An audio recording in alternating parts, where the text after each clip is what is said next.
Fala galera, bom dia, boa tarde, boa noite, boa madrugada. Sejam bem-vindos ao meu, ao seu, ao nosso blog de segurança e saúde do trabalho, gustavocaetano.sst.blogspot.com.br. É isso aí, pessoal, meu nome é Gustavo, sou engenheiro de segurança do trabalho e esse é meu e-mail, eng.gustavocaetano@gmail.com.br. O resto não interessa. Gustavo, você está demorando para responder os nossos e-mails, hein? É verdade, galera, realmente estou demorando para responder os e-mails, são muitos e-mails. Infelizmente não tenho todo o tempo que eu queria, mas na medida do possível vou respondendo os e-mails sim. Hoje, na nossa videoaula de número 13, vamos abordar a norma regulamentadora número 12, NR12. Eu sei que você não perguntou, mas eu vou falar. É a minha norma preferida. Isso aí.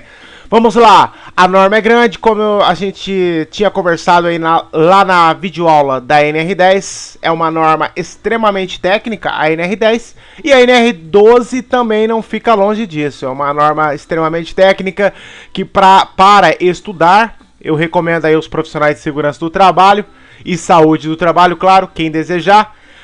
Esses profissionais não podem ficar apenas no texto seco da NR12, mas também devem verificar, estudar aí as NBRs, enfim, outras fontes de estudo também, ok?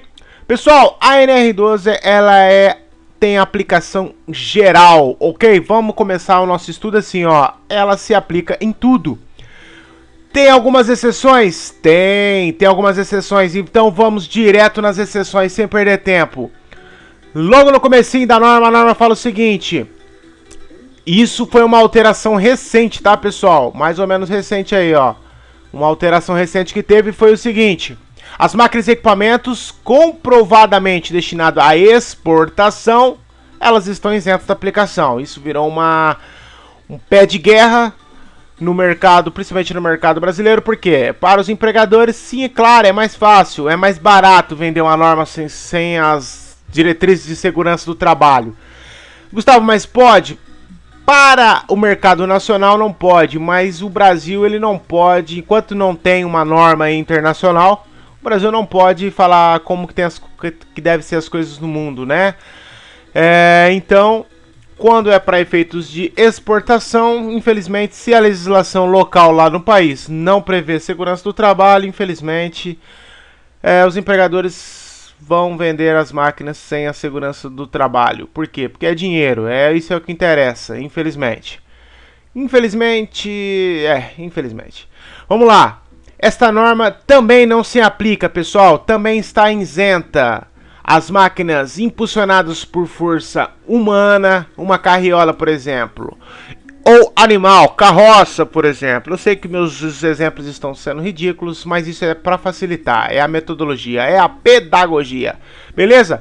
Então, força humana e animal não se aplica a NR12, e aquelas, conforme já tinha falado, destinado lá em cima à exportação, e aqui a museu, aquelas máquinas que ficarem expostas em museus, elas não precisam aplicar a NR12, desde que sejam adotadas medidas para garantir a preservação. Isso já existiu um problema, né? A Auditoria Fiscal do Trabalho chegou numa feira, interditou a feira geral, porque as máquinas que estavam sendo expostas pelos nossos colegas lá do Oriente estavam todas sem segurança do trabalho, e a fiscalização chegou e interditou geral. É isso aí. As classificadas como eletrodoméstico também. Como eletrodoméstico não aplica NR12, né? As normas regulamentadoras se aplicam onde tem trabalhador como empregado, conforme já expliquei em outras videoaulas pretéritas. Nossa, como ele fala difícil. Videoaulas antigas aí, pessoal. Beleza, visto essa parte, vamos direto aqui, ó. São consideradas medidas de proteção. Vamos então ver a ordem de prioridade na NR12. Para quem já está acostumado aí estudando as normas regulamentadoras, não foge da regra geral. Primeira coisa, medidas de proteção coletiva. Ok? Por exemplo, uma cortina de luz. É uma medida coletiva. Se você tocou o dedo aqui, passou o dedo nesses feixes aqui, que não ficam assim na vida real, são feixes invisíveis. Então são feixes invisíveis. Se você colocou a mão aqui, é emitido um sinal para a máquina falando que alguém invadiu uma área perigosa. Vamos ver já já algumas questões sobre isso. Se alguém invadir uma área perigosa, o que acontece? A máquina para. Já já eu vou explicar melhor. Em segundo lugar, medidas administrativas de organização do trabalho, ok? Já já damos mais uma olhadinha, mas é aquela regra geral, pessoal. E por último, proteção individual, EPI. Então, EPI sempre é a última medida. Regra geral, isso aí está em consonância com todas as normas regulamentadoras. Então, as medidas sempre são essas e a NR12 não fica de fora. Princípio da falha segura. Para quem vinha acostumado a estudando a NR12 antiga. Por que antiga, Gustavo? Porque tivemos uma atualização, é isso aí. O pessoal estava acostumado com falha segura, um termo técnico para os engenheiros de automação, produção, mecânico. É um princípio mais ou menos aí que a galera já está acostumada, né? Um princípio derivado aí da engenharia principalmente, né? Que é a área que eu conheço. Mas esse princípio, ele não está mais na NR12. Gustavo, e agora? O que aconteceu? Vamos ver então. O item 12.5, ele foi atualizado, alterado pela portaria do Ministério do Trabalho e Previdência Social. Isso muda toda hora, né? Uma hora é Ministério do Trabalho e Emprego, outra hora é Ministério da Previdência Social. Uma loucura da União aí, mas enfim. Na época, a portaria do Ministério do Trabalho e Previdência Social, a portaria era o número de 509, de 29 de abril de 2016. Então não tem nenhum ano que essa portaria foi publicada e ela alterou o item 12.5. Tem uma nota técnica da Secretaria de Inspeção do Trabalho, Departamento de Segurança e Saúde do Trabalho, né? Que é a número de 48 de 2016, tá? O texto tá um pouco... Tá com esse errinho aqui, mas é 2016, que essa norma, ela explica. Eu peguei alguns trechos desta norma para trazer para vocês aqui, para entendermos um pouquinho mais. Vamos lá então, essa norma, o que ela fala? Ela fala o seguinte, os possíveis muitos tipos de falhas. Quando utilizado o princípio da falha segura, é recomendável que se especifique a que falhas um dispositivo ou sistema deve ser resistente. Então vamos lá. Para quem estava acostumado aí com o princípio da falha segura, o princípio da falha segura nada mais é que o seguinte: se ocorrer uma falha, nós temos que ter uma previsão qual vai ser o comportamento para esta falha. Lá no princípio da falha segura, até dava um exemplo, a própria NR12, se olharmos aqui atrás, dava o exemplo do trem e dava o exemplo do avião. No caso do trem, o princípio da falha segura é estado seguro, é o trem parado. Do avião é o princípio da redundância, ou seja, tem duas baterias, tudo é dois. Se falhar um, tem um outro. Ok? Neste caso aqui, a NR12 ela é uma norma de princípio de diretriz geral. Então, ela... para falar de falha segura, né, nós temos que especificar cada tipo de falha segura. Como a NR12 ela aborda princípios gerais, então ela não... O Ministério do Trabalho, ou melhor dizendo, a Comissão Tripartite, achou por bem tirar o princípio da falha segura. Ok? Gustavo, então estamos em abertos. Então a galera conseguiu. Está excluindo e está tirando, perdendo direitos trabalhistas. Não, pessoal, não é bem assim. A exclusão do princípio da falha segura não deixou os trabalhadores descobertos. Então vamos dar uma olhadinha aqui, A retirada do termo, isso aqui está na nota técnica, tá, pessoal? A retirada do termo falha segura não causa prejuízo. Por quê? Porque a ISO 13849, ela já está trazendo essas diretrizes, ela nesse momento está sendo sendo traduzido pela ABNT, Associação Brasileira de Normas Técnicas, tá? Então ela engloba essa metodologia, que também está previsto na NBR, que já está em vigor, a 1453, baseado em categoria de segurança. Eu também estou tendo que dar uma estudada nesses conceitos aqui, porque está alterando toda a questão de desenvolvimento de projeto para máquinas e equipamentos de segurança do trabalho. Então, não posso ficar de fora, né? Beleza. Então, se o princípio da falha segura saiu pelaquela questão da regra geral, que a NR12 é a regra geral e a falha segura tem que se especificar, entrou um conceito, um instituto aí bacana, que é o estado da técnica. Gustavo, o que significa aquele estado da técnica? Pessoal, só uma dica aqui, principalmente para quem está estudando para concurso, tá? Quando vocês lerem nas normas regulamentadoras uma expressão, dá uma pesquisada nessa expressão, tá? Imagina assim, se você leu lá estado da técnica, você vai passar batido, tá? Procura, pesquisa, digita no Google, vai atrás, isso facilita os seus estudos. Bacana? Vamos voltar então aqui. A inclusão do estado da técnica, pessoal, é o seguinte, tá o texto aí para você ler, mas nada mais é do que o seguinte: segurança absoluta, segurança 100%. É um estado que não é completamente acessível, tá? Não é fácil, não é alcançável você garantir 100% de segurança do trabalho, tá? Não é um estado completamente acessível, conforme o próprio texto aqui fala.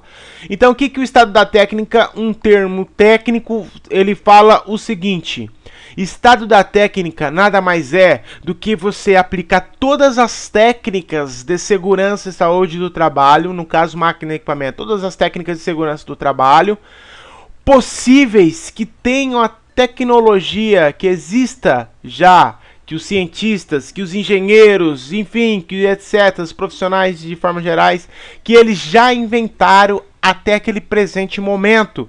Claro, essa tecnologia está vinculada ao momento econômico, ao aspecto econômico financeiro. Uma tecnologia, quando ela é lançada, ela custa R$10. 2, 3 anos depois, essa tecnologia custa R$1. Tô dando um exemplo. Bacana? Então, assim, a fiscalização do trabalho,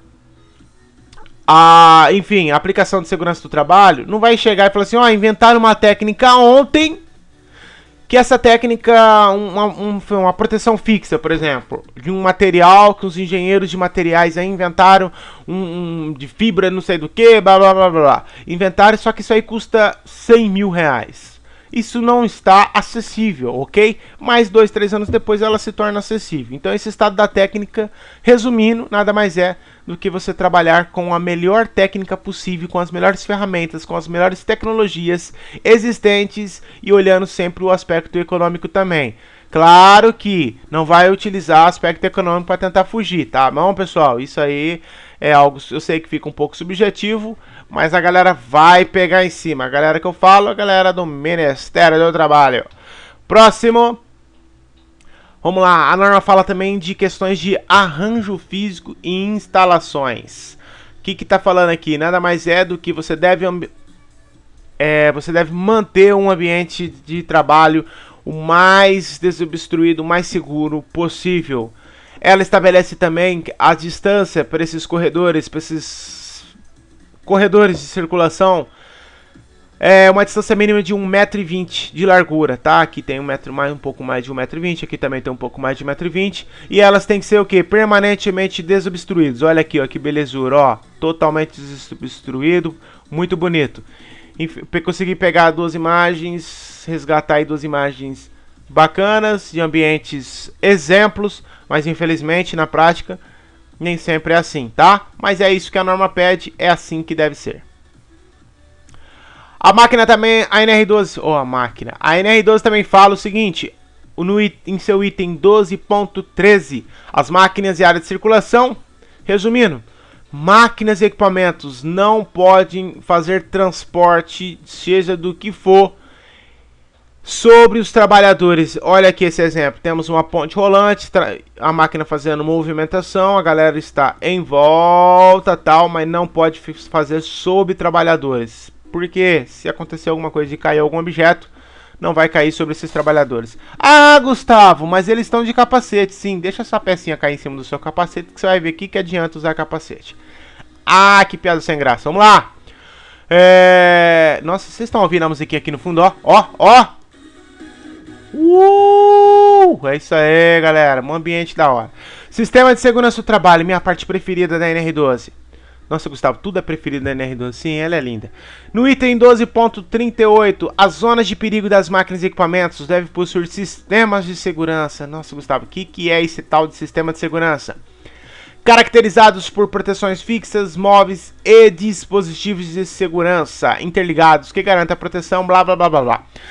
É o seguinte, galera, quando falamos em sistema de segurança, estamos falando em três vertentes: proteção fixa, móvel e dispositivo de segurança. Bacana. Gustavo, zona de perigo. Calma aí que nós já vamos ver esses itens aqui, tá? Só vamos por partes. Zona de perigo. O que é zona de perigo? Vou dar um exemplo. Zona de perigo é isso aqui, queridos. Vamos lá. Essa região aqui, ó. Essa região aqui, essa boquinha linda aqui, ó. Esse local aqui, vamos traduzir para ficar pedagogicamente fácil aí, tá? Toda parte do tubarãozinho aqui é uma parte tranquila, mais ou menos, né? Entra na água com ele que você vai ver. Uma parte mais ou menos tranquila. Mas esta área aqui com esses pequenos dentes é conhecido como zona de perigo. Toda máquina e equipamento tem também uma zona de perigo. E aí, Gustavo, o que nós fazemos? Aí você implanta o sistema de segurança. Sistemas de segurança. Que o sistema de segurança nada mais é do que você proteger a zona de perigo para que o trabalhador, para que o obreiro, a obreira, não venha a ser ferido pela zona de perigo. E aí, como que nós fazemos, Gustavo? Para proteger, nós entramos com as nossas proteções fixas, proteções móveis e dispositivos de segurança. Bacana? Eu vou dar um exemplo então. Então, se nós temos uma proteção, se nós implantamos os nossos sistemas de segurança... Cadê onde que eu tô aqui? Perdi. Se nós implantamos nosso sistema de segurança, aqui eu tô fazendo uma brincadeira, aqui sou eu preparando para um mergulho. É um esporte radical que eu sou apaixonado. E nada mais, e é um exemplo bem legal, porque assim, realmente é isso que acontece lá no ambiente de trabalho, lá no chão fabril lá.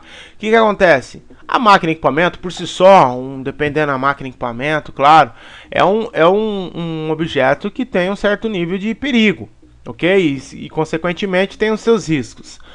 Quando você implanta sistema de segurança, nada mais é do que você está fazendo o seguinte: você está fazendo desse ambiente que anteriormente era perigoso, você está se tornando esse ambiente um ambiente sadio, íntegro, que o trabalhador possa trabalhar, realizar suas atividades sem que seja que tenha um ferimento. Então, logo na sequência, você pode colocar o trabalhador para entrar lá na água ou para trabalhar no ambiente sem ferimentos. Bacana? Um exemplo. Olha a musiquinha, ó. Que loucura! É isso aí. Para fim de aplicação, vamos ver então agora o que é proteção fixa e proteção móvel, tá? A proteção fixa, pessoal, é aquela proteção mecânica, a qual ela só vai ser retirada com a utilização de uma ferramenta. Ela só pode ser retirada com o uso de uma ferramenta. Uma chave de fenda, por exemplo. Então ela está presa por parafusos e para você retirar você tem que ir lá, pegar uma chave de fenda, tirar todos os parafusos para você retirar. Bacana? Isso é uma proteção fixa. Proteção móvel é aquela que não precisa de uma ferramenta. Não precisa. Vamos olhar aqui. Ali embaixo estavam os dois conceitos de NBRs, tá? Da Mercosul. Vamos pegar um exemplo aqui, ó. Proteção fixa é isso aqui, ó. Pode ver que tá tudo preso, ó. As ferramentas presas. Para você retirar, isso que tá tudo pintado de amarelo aqui, bacana? Inclusive, amarelo é cor padrão de segurança do trabalho para as proteções, tá? Tem que estar pintado de amarelo. Então, se eu quiser retirar essas proteções aqui, eu tenho que fazer o quê? Eu tenho que pegar uma ferramenta. Bacana? Então, isso, quando você bater o olho, você já vai saber. Isso a norma traduz como proteção fixa. Isso aqui tá errado, tá? Esse bimanual aqui tá errado, já eu vou mostrar. Tem que ser assim, ó. Tem que estar protegido. Por quê? Porque senão o cara coloca o braço aqui, ó, ou um pedaço de madeira. O cara pega uma madeira assim e pressiona a madeira assim, ó. Pronto. E ele simula com uma mão só e com a outra fica livre. Então tem que estar protegido, tá? Mas enfim. A proteção móvel. Proteção móvel, um portão, por exemplo. A norma fala que tem que ser com um sistema de intertravamento, com bloqueio ou sem bloqueio. Gustavo, o que significa com bloqueio e sem bloqueio? Deixa eu ver se eu já tá na figura seguinte aqui. Não tá. Daqui a pouco eu vou mostrar então o porquê que é um bloqueio ou sem bloqueio. Por exemplo, você vai chegar, eu preciso ir atrás dessa máquina aqui, ó. Então aqui tem um portão e aqui tem um dispositivo de intertravamento. Quando você abrir O sistema eletrônico da máquina vai saber que você está entrando numa zona de perigo. E ele vai fazer o quê? Ele vai dar um sinal de segurança para um relé ou para um CLP, por exemplo. E esse sinal vai falar o seguinte: máquina, para agora porque alguém está entrando na zona de perigo e essa pessoa vai se machucar, então para. Existem dois tipos, com bloqueio e sem bloqueio. O sem bloqueio vai deixar você abrir a porta, o portãozinho aqui, e não vai e vai só enviar um sinal para a máquina parar. Bacana? Só que essa máquina, você tem que fazer uma análise, uma apreciação de risco, né? Uma análise de risco, e verificar se o tempo que você caminhar esses 2, 3 metros, esses 40, 50 centímetros aqui, já vai fazer com que a zona de perigo esteja paralisada. Lembra da zona de perigo lá? Por isso que eu gosto daquele exemplo, porque fica gravado na cabeça, né? Que a zona de perigo vai estar paralisada, ou seja, não vai ter zona de perigo. Gustavo, e vamos supor se eu tenho algo giratório, que tem uma corrente lá e isso demora 30 segundos para parar. Quando você tentar abrir aqui, eu tenho um intertravamento com bloqueio. Esse com bloqueio vai fazer o seguinte: ele vai ficar travado, ele vai ficar preso, não vai deixar você abrir. Só que ele já vai enviar um sinal para a máquina falando o seguinte: ó, alguém está tentando abrir o portão, para a máquina agora. E aí a máquina vai parar, esperar 30 segundos, que é o momento que a zona de perigo está ativa ainda, e vai liberar o portão, aí depois que o portão abre. Fácil, fácil, fácil, né, pessoal? Quando falamos de dispositivos de segurança, lembra lá atrás, quando falamos de sistema de segurança, estamos falando de proteção fixa, proteção móvel e dispositivo de segurança. Sistema de segurança, estamos falando desses três. Bacana? Já olhamos proteção fixa, já olhamos proteção móvel, agora estamos olhando dispositivo de segurança. Regra geral, principalmente para os profissionais de segurança e saúde do trabalho, quando fala dispositivo de segurança, eu vou chutar aí, em torno de 70% estamos falando de dispositivos eletrônicos, automação. Gustavo, é regra geral? Não, não é regra geral. Opa. Não é regra geral, tá? Mas isso é mais fácil para você gravar. Depois, com o tempo de experiência, você vai vendo que tem algumas mudanças. Mas no começo é bom que você grave assim. Apenas uma dica, tá, pessoal? Então, quando estamos falando de dispositivos de segurança, estamos falando de interfaces de segurança, dispositivo de intertravamento, sensores, válvulas, dispositivos mecânicos e dispositivo de validação. Aqui, ó, dispositivo mecânico, por exemplo, claro, não é eletrônica, não é nenhuma automação. Bacana? Mas, regra geral, estamos falando quando mencionamos dispositivos de segurança. Vamos olhar aqui rapidinho exemplos. Interface de segurança. O que é interface de segurança? Quando você utiliza CLP, controle lógico programável, a galera de automação já se sente super confortáveis aí. Quando você trabalha também com relés, olha que palavra bonita, relés. É isso aí, quando você trabalha com relé, quando você trabalha com CLP, estamos falando de interface de segurança. Gustavo, o que que faz? Pessoal, aqui nessa videoaula que eu tento, mas eu já sei que eu não vou conseguir fazer em 30 minutos, não dá pra me explicar. Corre no Google aí agora e dá uma digitada. O que que é um CLP, o que que é um relé, tem diversos materiais, tá? Nada mais é do que um computador que está ali monitorando, e se você fizer alguma coisa, por exemplo, vamos voltar rapidão, vai. Se você, por exemplo, uma cortina de luz, se você colocar o dedo aqui, ele vai falar assim, ó, alguém está entrando na zona de perigo. Então tem que parar a máquina. Tá, mas quem que vê isso? O cérebro. O cérebro é o CLP e o relé. A diferença é que esse aqui é um pouco mais complexo, esse aqui é um pouco mais simples.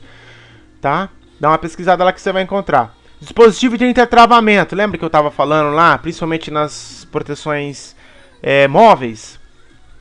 Com ou sem bloqueio? Olha lá, então tem a porta, fica um dispositivinho desse aqui, ó. Olha lá, ó. Esse aqui, por exemplo, vai ficar na porta e esse aqui fica na estrutura. Então quando abre e fecha, esse aqui, ó, ele encosta e sai, encosta e sai. Que nem a fechadura da porta, né? E aí você tem um com bloqueio e sem bloqueio. Ele envia o sinalzinho. Toda a eletrônica aí, dispositivo de intertravamento. Sensores de presença. Sensores de presença, estamos falando de cortina de luz, que é isso aqui, fica cada um numa prensa, por exemplo. Fica cada um de um lado, se você tentar colocar a mão, ele vai parar a máquina. Temos tapete de segurança, que fica no chão de uma zona de perigo. Se você pisar lá, por exemplo, vou dar um exemplo. Lembra daquele portão lá que nós estávamos falando agora há pouco, que fica atrás da máquina? Ao invés de colocar aquele portão, aquela proteção móvel com o intertravamento, nós poderíamos substituir tudo aquilo ali por um sensor de presença. Ou seja, quando alguém pisar aqui, ele enviar um sinal lá que ia desligar a máquina. Batentes, enfim, temos diversos tipos de sensores. Válvula de segurança, pneumática e hidráulica. Então, alguém colocou o dedão aqui, ela tem que enviar um sinal. Dependendo da máquina, se ela é pneumática ou hidráulica, nós precisamos de uma válvula de segurança. Então, essa cortina de luz vai enviar um sinal para a válvula, seja essa ou essa. Por exemplo, tem outras no mercado, que vai logo na sequência parar a máquina. Bacana? Quando falamos de dispositivos mecânicos, estamos falando num calço de segurança, por exemplo. Ó, olha aqui no cantinho aqui, tem um calço de segurança. Então temos uma prensa, aqui ó, a cortina de luz aqui ó. Aqui, uma de cada lado, ó. Se você colocar a mão aqui, ela vai falar para a máquina parar. Então temos um calço de segurança que é um dispositivo mecânico. Você coloca esse dispositivo embaixo aqui no calço aqui e a prensa não vai descer. No caso de uma manutenção, por exemplo. Beleza, dispositivo mecânico já olhamos. Dispositivo de validação, falamos lá na NR10, que é o famoso bloqueio etiquetagem, checkout, tagout em inglês. Paradas de emergência, a norma fala sobre parada de emergência, um item super importante em máquinas e equipamentos. Olha um exemplo aqui do botãozinho tipo soco aqui, ó. Então a norma fala, você também dá uma lida nas NBRs, categoria 0 e categoria 1, enfim. Para quem não é da área de segurança do trabalho, não precisa estudar NBR. Para quem é, eu recomendo. Parada controlada e parada não controlada, dá uma olhada lá, estuda. Dispositivo de parada de emergência. Toda máquina deve ter um ou mais. Esse é o texto da NR12. Gustavo, e aí? Como que eu sei se precisa de um, se precisa de dois, se precisa de três? Aí o profissional legalmente habilitado, que está desenvolvendo o sistema de segurança da máquina, ele tem que avaliar. Vamos dar um exemplo. Se eu, quando chego de frente de uma máquina, eu vejo que tem várias zonas de perigo, e, por exemplo, o meu dispositivo de parada de emergência está aqui. Tá, mas e se alguém vir por trás e conseguir entrar numa zona de perigo, e essa pessoa aqui não conseguir dar a volta, por causa que o arranjo físico é assim, assado? Então seria interessante colocar um dispositivo desse lado aqui também, porque tem gente trabalhando aqui também. Então você pega e coloca. Então é toda uma análise. O que a norma fala é que você tem que ter um ou mais. Cabe ao profissional desenvolver aí, analisar. Existem outros exemplos de dispositivo de parada de emergência do tipo cabo, ok? Se você colocar um dispositivo tipo soco aqui, que é aquele que olhamos, às vezes, por questão de segurança, a pessoa que está do outro lado pode demorar para chegar. Então nós colocamos tipo cabo. Olha aqui essa esteira aqui, ó, um cabo aqui, ó. Se acontecer alguma emergência, qualquer pessoa em toda a periferia pode puxar o cabo. Tá aqui minha mãozinha linda segurando não vou fazer propaganda, né? Claro, né? Mas assim, numa empresa super brother, vamos dizer assim, fez uma demonstração um tempo atrás aí pra mim e eu tava olhando esse equipamento aqui, ó. A norma, Gustavo, e se romper? Como é que faz? A norma, dá uma lida lá na NR12, ela fala que também o dispositivo ele tem que ter um controle da tração. Se ele verificar que essa tração ela está rompida, a máquina também deve parar. Bacana? Transportadores de materiais. Qual que é o perigo, Gustavo? O perigo é o seguinte: a parte nas rondanas, tambores, as engrenagens, por exemplo, pode ter um risco de esmagamento, prender a sua roupa, prender o seu dedo, enfim. Você também deve prover segurança do trabalho aqui, ó. E aí eu recomendo uma proteção fixa, proteção móvel, por exemplo. E aí você tem que avaliar e verificar. É isso que me encanta em dispositivos de segurança. Fica a seu critério. Você tem que olhar a melhor solução. Você, profissional de segurança do trabalho. Bacana? Só um detalhe. Por exemplo, nesse esquema aqui, a norma fala que se você só não precisa colocar segurança aqui, proteção fixa, por exemplo, se tiver a 2,70 m do solo, ok? Ou seja, 2,70 m já não tem risco de alguém encostar ali, a não ser que seja um cara que nem eu, de quase 2 metros de altura. Brincadeiras à parte, é isso aí que a norma fala, mas aí cabe a você olhar. Outro exemplo que a norma fala também é os manuais. E aí, por que eu trouxe aqui um detalhe sobre os manuais? Porque houve uma alteração. na norma em relação aos profissionais que devem ser responsáveis pela elaboração dos manuais, principalmente quando o manual foi extraviado ou não existir. O texto antigo falava o seguinte: quando é inexistente ou extraviado, o manual de máquinas ou equipamentos que apresenta risco deve ser reconstituído pelo empregador ou por pessoa por ele designados. Claro, sempre a responsabilidade é do empregador ou por ele designado, né? Por quê? Porque senão acorda a história do lado mais fraco. A fiscalização chega, o empregador vai falar: ah, mas a culpa não é minha, porque eu pedi pro meu empregado fazer. Não. A responsabilidade é do empregador. Bacana, sempre é da parte mais forte da coisa. A questão era sobre responsabilidade. O texto antigo falava de profissional legalmente habilitado, do engenheiro, por exemplo.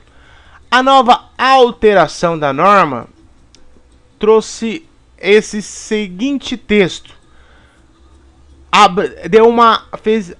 Teve uma abrangência, né? Uma abertura sobre responsabilidade profissional qualificado e legalmente habilitado. Continua, claro.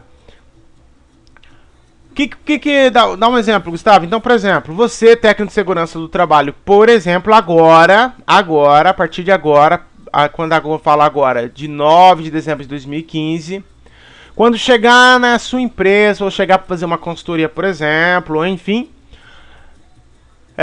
não tiver os manuais das máquinas e equipamentos. Os manuais é item obrigatório, tem que ter os manuais. E a norma fala como que tem que ser o manual. Dá uma olhada lá no texto da norma. Inclusive fala, tem uma um pouco mais leve, um pouco mais branda com as microempresas e pequenas empresas, tal. Dá uma olhadinha no texto, estuda. Então, se não tem, o texto fala que tem que ser reconstituído. Antigamente era só os engenheiros que poderiam reconstituir, só os profissionais legalmente habilitados. Eu falo engenheiro porque eu tô falando de NR12, é o mais comum, tá? Mas aí, o profissional legalmente habilitado é aquele profissional previamente qualificado com registro no conselho de classe, tá? A NR12 também segue, está em consonância lá com aquele texto que nós já estudamos 300 vezes lá na NR10. Bacana?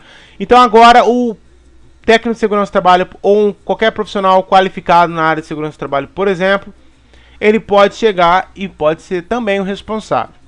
Os manuais eles devem ser escritos em língua portuguesa. E eu coloquei esse texto, grifei esse trecho aqui, porque eu achei bacana, ó. Acompanhado das ilustrações explicativas. Por que eu coloquei ilustrações explicativas? Porque os manuais, pessoal, eles têm que ser o mais fácil possível. Não adianta você pegar e baixar lá o texto, um texto em inglês, fazer tradução, texto em alemão, fazer tradução, aquele texto complexo, que a pirimboca da parafuseta vai do lado esquerdo, vai do lado... Gente, o trabalhador, na sua grande maioria da galera, são pessoas simples. Não adianta você vir com um texto cheio com aquele português, nossa, com aquela coesão e não sei o que, se a galera não entender. Tem que ser o negócio mais fácil possível. Não adianta nada você querer fazer aquele texto lindo, maravilhoso, pros diretores lá da Europa, da sua empresa, ver e falar: nossa, como meus funcionários do Brasil escrevem bem. Pessoal, isso nada adianta se os seus trabalhadores não conseguem entender nada do que você escreveu. Então tem que ser o mais fácil possível e acompanhar de ilustrações. Quase um gibi, exatamente, tem que ser fácil, tranquilo. O objetivo aqui é segurança do trabalho, não é formar escritores, nada disso. Bacana? Dá uma olhada aí. Capacitação em NR12. Capacitação do NR12 é um negócio bacana, porque diferente de algumas outras NRs, A20, A35, 33, por exemplo, enfim, outros aí, elas estabelecem carga horária, estabelece como é que tem que ser e tal. A NR12 ela é um pouco mais aberta. Ela fala o seguinte: capacitação deve ocorrer antes que o trabalhador assuma a sua função, claro, porque depois que ele assumir a função vai ter um acidente, porque ele não conhecia a máquina, também já não adiantou nada. Então você tem que oferecer a capacitação antes que ele assuma a função dele. Bacana? Deve ser realizado sem ônus para o trabalhador, ou seja, ele não tem que ter custo. Carga horária mínima que garanta os trabalhadores executarem suas atividades. E aí, qual que é a carga horária mínima? Não fala. tá? Então não fala. Quem é responsável pela carga horária? O profissional legalmente habilitado. Isso está na linha E do item 12.138. Ser ministrada por trabalhadores ou profissionais qualificados, tá? Então esses são os profissionais que podem ministrar o curso. Um profissional os trabalhadores ou profissionais qualificados, desde que sejam treinados, desde que conheçam aquilo que está ministrando, né? Claro, para esse fim. E aí quem é responsável pelo conteúdo, carga horária, qualificação dos instrutores, quem pode, quem não pode, é um profissional legalmente habilitado que se responsabiliza por esse conteúdo. A minha experiência demonstra aí no mercado, no dia a dia, a galera que normalmente faz isso aqui são engenheiros mecânicos e engenheiros de segurança do trabalho. Pode ser outros? Claro, pode. Estou falando assim, a minha experiência, o tempo que eu tenho aí de chão de fábrica, demonstra que normalmente quem faz isso são essa galera que eu acabei de mencionar. Bacana? E aí é responsável por estabelecer essa carga horária, essa qualificação tal, para os profissionais, trabalhadores qualificados ministrarem os treinamentos em máquinas e equipamentos, tá? Mais um nicho de mercado aí, não somente para os técnicos de segurança do trabalho, mais um nicho de mercado para ele se especializar e começar a ganhar um dinheirinho extra aí ministrando esses treinamentos. É lógico, tá arriscado aqui agora que eu fiz a seta aqui, mas não é do texto aqui não, tá? Então vamos lá, ó. No 39 fala, o material didático escrito e audiovisual deve ser mantidos à disposição, tanto para os participantes, para os trabalhadores e também para a fiscalização do trabalho. Então a fiscalização do trabalho pode chegar lá na empresa, e pode falar, cadê o material? Eu quero um material didático, escrito e audiovisual que foi ministrado para os seus trabalhadores. Uma dica aí pra galera, que eu tenho muitos administradores, galera da parte de gestão de RH que assiste meus vídeos também. Então uma dica para essa galera, você vai contratar um treinamento, no término do treinamento, peça para os instrutores deixar uma cópia do material escrito e do material audiovisual. Porque se a fiscalização do trabalho chegar, por exemplo, eles vão pedir esses materiais para você. Ele vai querer o currículo, inclusive, aqui, ó. Cadê? Aqui. O currículo dos ministrantes. Então ele quer saber se realmente a galera está habilitada. Você não vai contratar um cara que tem formação em Y para ministrar um curso de X. O cara fala, não tem nada a ver uma coisa com a outra. Tá? Então a galera vai olhar, analisar o currículo também. E uma coisa que nem sempre está nas normas regulamentadoras: a avaliação dos capacitados. Ou seja, no treinamento aqui, no treinamento não, se o pessoal da Fundacentro viu falando treinamento, meu professor lá do mestrado viu falando, os caras vão ficar bravos comigo. Treinamento não, formação. Uma outra hora eu explico as diferenças. Se os profissionais, normalmente nas outras normas regulamentadoras, elas não falam que tem que ter avaliação as formações. Bacana? Mas as formações, elas têm que ter, algumas pedem avaliação, outras não. A NR12 pede avaliação. Então esse é um outro item que os instrutores têm que deixar com você aí, administrador, gerente de RH, gestão de pessoas, enfim, porque a fiscalização também vai querer ver isso. Outra coisa, muito comum, a capacitação só terá validade para o empregador que a realizou. Aqui segue o mesmo princípio lá da NR10. Ou seja, aquele trabalhador, eu vou contratar um trabalhador que já tenha curso de capacitação em prensa. Por exemplo, prensa X. Pessoal, quando esse trabalhador, quando ele for admitido, quando ele for contratado na sua empresa, esse curso que ele fez atrás não adianta, não tem validade nenhuma. Por quê? Porque a capacitação de NR12, assim como lá na NR10 também, ela só tem validade para a empresa que me ministrou, ok? Para o empregador que ministrou. Então fique atento a essa questão também. Pessoal, chegamos ao fim de mais uma videoaula. Eu sei que eu não consegui abordar tudo, claro. Esse texto, a NR12, ela é um texto gigantesco. A minha intenção, claro, é apenas desmistificar, clarear um pouco mais alguns conceitos técnicos. Se você ficou com alguma dúvida, manda um e-mail aí para nós. Sem sombra de dúvida, eu já vou desde já esclarecer que eu não consigo aí prestar consultoria por e-mail, tá? Mas assim, questões básicas, algumas dúvidas, Ficou com o DNR12, manda um e-mail aí pra nós, que na medida do possível vou tentar ajudá-los. É isso aí, pessoal, muito obrigado. Se inscreva no nosso canal, dá um curtir, compartilha. E é isso aí. Fiquem com Deus, um forte abraço e até a próxima. Valeu!